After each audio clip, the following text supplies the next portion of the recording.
Ayo kita bandingkan si 4,6 jutaan atau yang lebih murah, yang 4 juta kurang 1000 ya. Karena ini secara spek ya, ini SoC-nya sama, yaitu Snapdragon 695. RAM storage-nya pun juga sama, 8 plus 18 GB nih. Apakah yang baru ini cukup menjadi handphone baru aja atau nambah 600.000? Tetap worth it nih. Ayo kita bandingin di channel Nyantai. Pertama, dari di sana yang kita saling setuju, ini soal selera ya. Tapi kalau dari perbedaannya, Realme 10 Pro ini lebih slim dari segi dimensi. Cuma karena yang sekarang bentuknya flat ya, jadi kelihatannya tuh kayak bongsor aja gitu daripada si Realme 9 Pro nya cuy. Terus bagian bodi belakangnya juga udah di-upgrade ya. Jadi model yang nggak gampang ninggalin sidik jari. Ya sebenarnya sih ujung-ujungnya pakai case lagi ya. Kayak si casing si Realme 9 Pro ini udah kuning gini ya. Tapi ya nice lah. Jadi lo kalau tipenya nggak pengen pakai case ya udah aman banget. Sama satu nih yang unik juga, yaitu di bagian kameranya. Sekarang Realme 10 Pro cuma pakai 2 kamera aja nih. Kalau dari segi desain sih bagus ya. Cuma kemana nih si kamera ultra wide-nya yang ada di Realme 9 Pro nya? Ya nantilah kita bakalan bahas soal kameranya. Cuma sekarang dengan style yang baru ini kurang lebih ya sama kayak handphone zaman sekarang. Ini bisa nge-stat nih kalau bentuknya lebih pro lagi. Ya tetap aja nanti ada perbandingan hasil gambar kameranya. Kalau dari segi genggaman ya udah jelas ya, handphone yang nggak ngotak itu lebih enak digenggam di tangan gitu. No debat sih kalau menurut gue ya. Maka dari itu si Realme 9 Pro itu kelihatan lebih kayak proporsional. Padahal ini cuma menang dari bentuknya doang. Ya kalau menurut kalian sih nggak tahu gimana, mendingan yang mana? Coba komen aja. Mendingan yang kotak atau yang lengkung kayak gini. Dan kalau menurut gue sih ya, keduanya ini bukan desain terbaik menurut gue ya. Mungkin karena pilihan warnanya kali yang sama-sama bukan warna netral. Jadi gue kurang serak aja gitu. Cuma kalau ditanya, ya gue sih sukanya sama si Realme 9 Pro nya cuy. Yang curve kadang enak gitu dipegangnya. Kalau soal layar ya sama-sama masih panel IPS, tapi si Realme 10 Pro ini punya 0,1 inci lebih besar ya. Ditambah bezelnya tipis bener ya, cuma 1 mm katanya ya. Walaupun dagunya ya masih perlu operasi plastik lagi. Tapi setidaknya sama kayak orang kalau ditutup pakai masker dan handphone yang ditutup pakai tangan, kelihatan kok tetap cantik si handphonenya. Kelihatan mahal gitu ya. Cuma kalau disebelahin lagi ya, disebelahin sama handphonenya, di settingan warnanya yang sama, di screen color vivid, temperatur default dan video color enhancer itu nyala. Yang 10 Pro ini warnanya tuh agak kemerahan ya. Kalian bisa ngeliatnya nggak di kamera? Ya nggak tahu sih kalau di kamera bakal jelas apa. Cuman buat gua ini kelihatan agak merah, agak sedikit merah si Realme 10 Pro nya. Untungnya kalau kalian memang nggak ada pembandingnya, warna merahnya ini nggak terlalu ketara ya. Dari segi refresh rate juga sama-sama udah 120 Hz juga. Sama-sama enak buat dipakai scrolling. Kalau main game ya masih belum kepake banget, tapi udah smooth lah ya.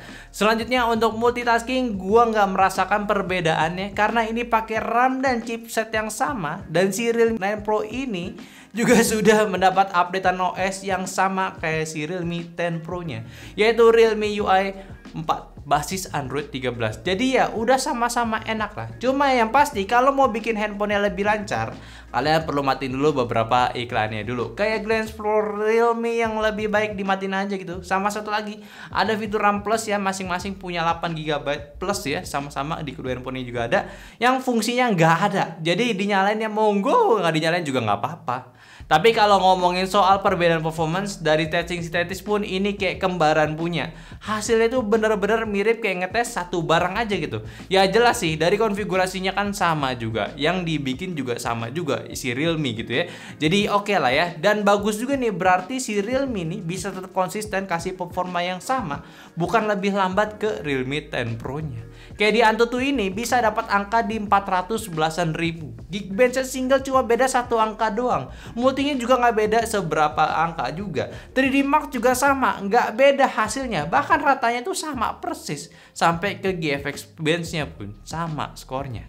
Bahkan di game test pun sama persis hasilnya kalau kita jabarin dari game yang pertama. Kayak Mobile Legends, default settingan itu dapat di high di 60 fps, dapat di FPS 60, dan kalau misalnya kita setting lagi ke ultra 60 fps pun masih bisa dapat 60 fps. Kalau penggunaan baterainya, ini selama bermain di 15 menit cuma makan baterai cuma 4%, dan suhunya ini cukup adem ya. Di depan belakang itu cuma dapat di 36 derajat Celcius, nggak panas. Dan karena SoC-nya sama pun juga ya kita nggak menemukan perbedaan sama sekali untuk main game ini. Nggak ada FPS drop waktu lagi warnya. Di grafik ultra juga lancar, bisa tahan di 60 FPS. Layarnya pun juga gede, enak buat lihat minimap tuh aman. Tosnya pun nggak ada delay sama sekali.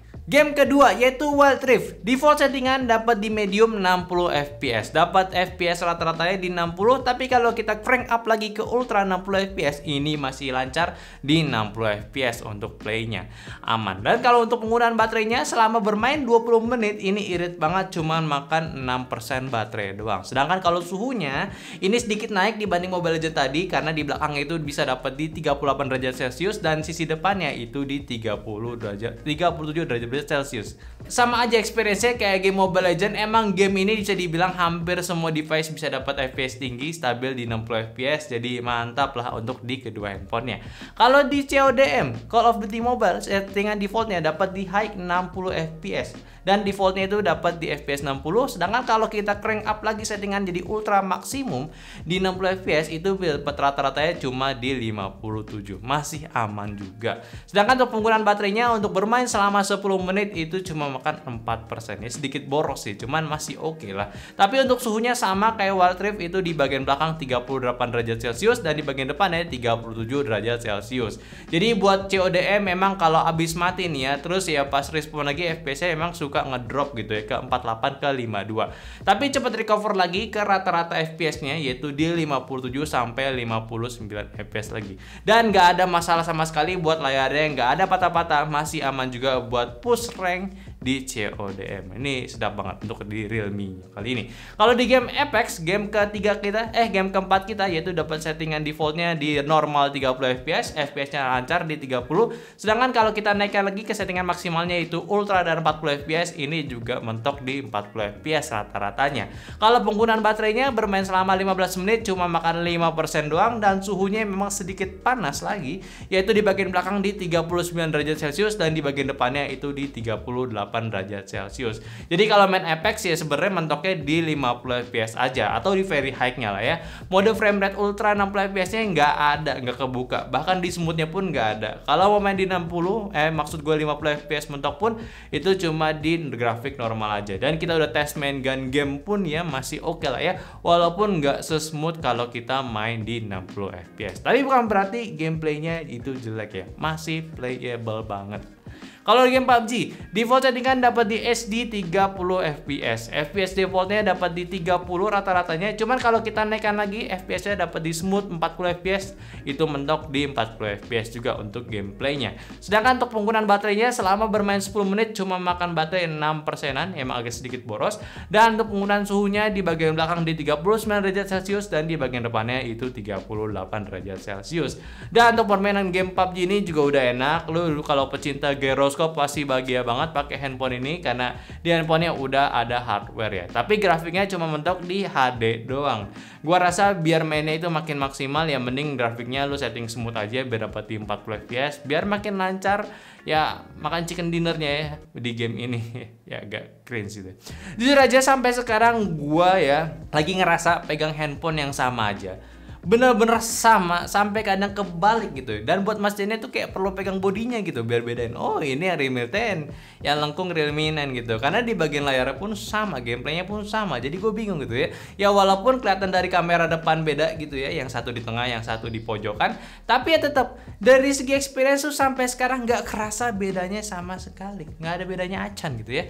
Paling yang bedanya lagi itu dari speakernya. Karena yang sekarang udah stereo. Si Realme 10 Pro ini udah stereo. Jadi kalau buat dibandingin bagian suara, udah jelas si Realme 10 Pro ini punya suara yang lebih kenceng dan juga rata gitu di atas dan di bawahnya, kiri dan kanannya.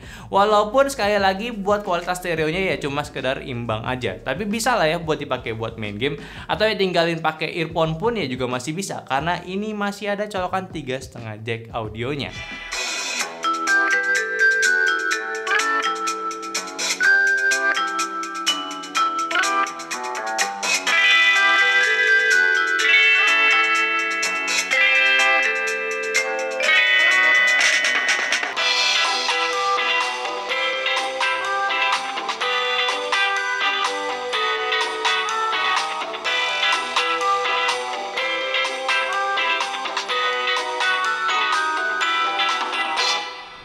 Dan ke bagian ke kameranya, yang mana si Realme 10 Pro ini difokusin ke satu kamera aja, yang mana satunya lagi cuman topping doang, penambah doang, nggak terlalu penting. Yaitu sekarang udah pakai kamera utamanya di 108 megapiksel. Yang upgrade dari Realme 9 Pro nya itu di 64 megapiksel aja cuy. Tapi ini ngorbanin 8 megapiksel ultrawide nya yang sekarang udah nggak ada. Yang menurut gue tuh udah nggak apa-apa sama sekali. Karena kekurangannya sekarang yang di Realme 10 Pro ini ya nggak punya ultrawide doang. Tapi secara general ini HP kualitas kameranya itu upgrade cuy dari perbandingan resolusi 108 megapiksel ke 64 megapiksel. Gak cuma pikselnya aja yang naik, tapi emang dari hasil warnanya ini bagus. Shadow dan highlightnya bermain rapi, serta warnanya lebih natural ketimbang yang 9 Pro agak kehijauan. Kalau standarnya sih ya kurang lebih sama, hasil dynamic range itu udah aman. Cuma sekali lagi Realme 9 Pro warnanya agak hijau ya. Dan Realme 10 Pro ini warnanya lebih natural, nggak dimainin saturasinya atau bahkan jadi pucat gitu ya. Sesuai sama aslinya, tapi ya gue suka banget permainan si AI di Realme 10 Pro nya juga. Ini jujur pengaturan warna itu jadi warna kayak ala gambar Jepang gitu, yang colorful, vivid, saturasinya pas gitu. Warna biru IKEA nya pun juga keren banget gitu ya. Ditambah night mode nya lagi, walaupun nggak sebagus, maksudnya nggak bagus-bagus banget ya, tapi setidaknya kelihatan improve dari hasilnya. Lebih enak dilihat gambarnya dan detail gambarnya lebih kelihatan cuy. Jadi nggak sia-sia nih naikin jadi 108 megapiksel ya, jadi masih oke gitu. Buat zoomnya pun juga lebih enak, detailnya masih dapat, warna ngezoomnya pun juga nggak terlalu berubah ya. Sampai di kali 6 nya si Realme 10 Pro ini, kalau dibandingin sama generasi sebelumnya, ini udah jelas banget. Ini bener-bener tim riset itu beneran kerja itu, beneran kelihatan kerjanya gitu. Kayak tulisan udon dan tempuranya pun sekarang kelihatan dibanding yang di Realme 9 Pro nya.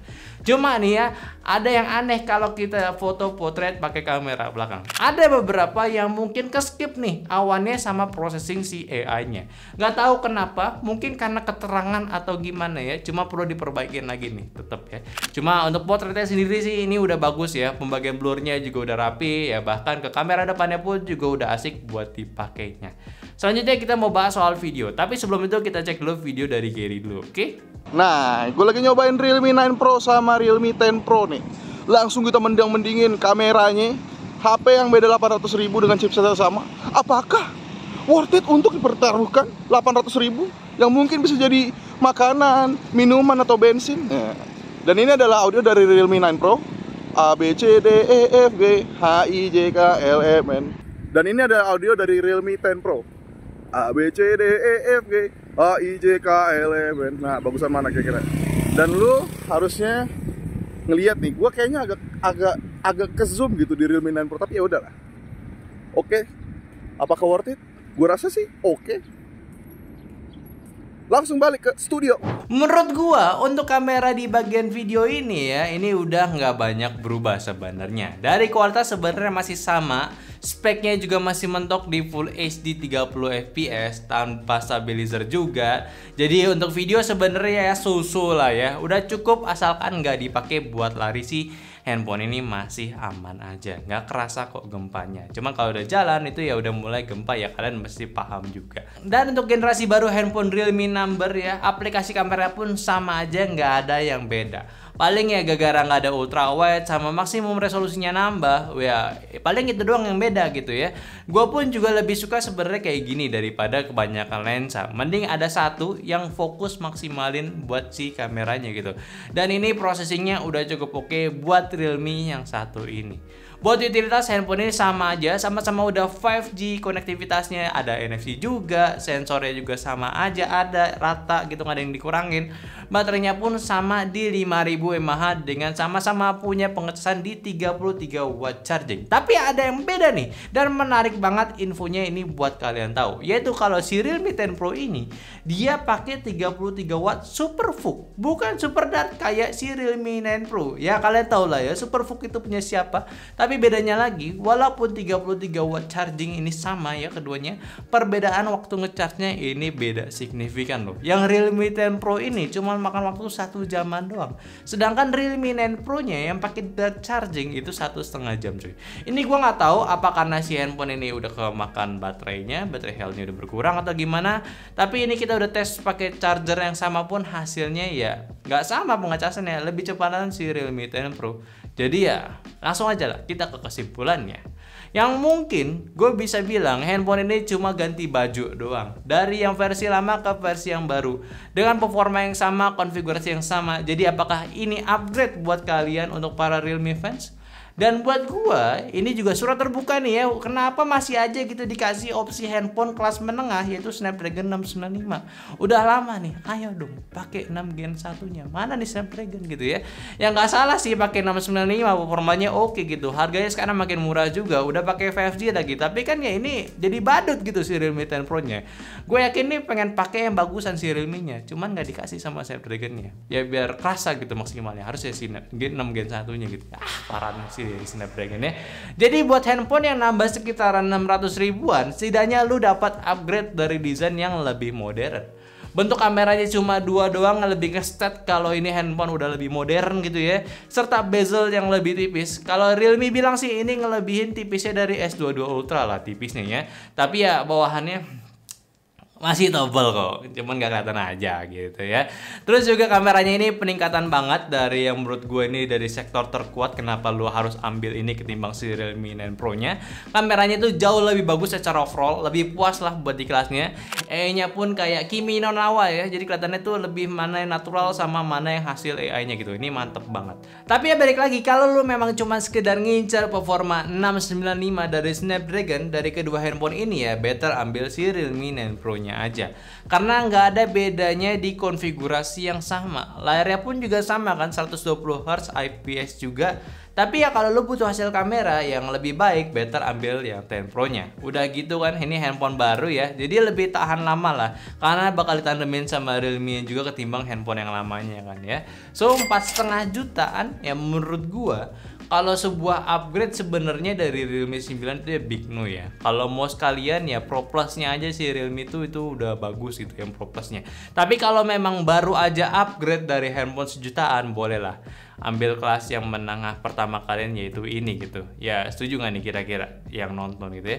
Coba menurut kalian gimana pendapatnya si Realme 10 Pro ini? Apakah ini handphone badut atau bukan? Ya cuman di komen aja yang bisa menentukan. Oke, mungkin itu aja lo pembahasan gue dari Realme 10 Pro yang dibandingin juga sama Realme 9 Pro. Tolong bantu juga share video ini ke teman-teman kalian yang lagi bingung perbedaannya Realme 10 sama Realme 9 Pro itu apa. Dan jangan lupa juga kasih pendapatnya di kolom komentar, sama like video ini kalau kalian suka, dan follow semua sosial media kita di Instagram, TikTok, Facebook, dan juga join Discord kita kalau misalkan kalian mau ngedebatin soal teknologi bareng kita. Semua linknya di deskripsi ya. Dan yang terakhir, sampai jumpa di videonya selanjutnya. Bye-bye.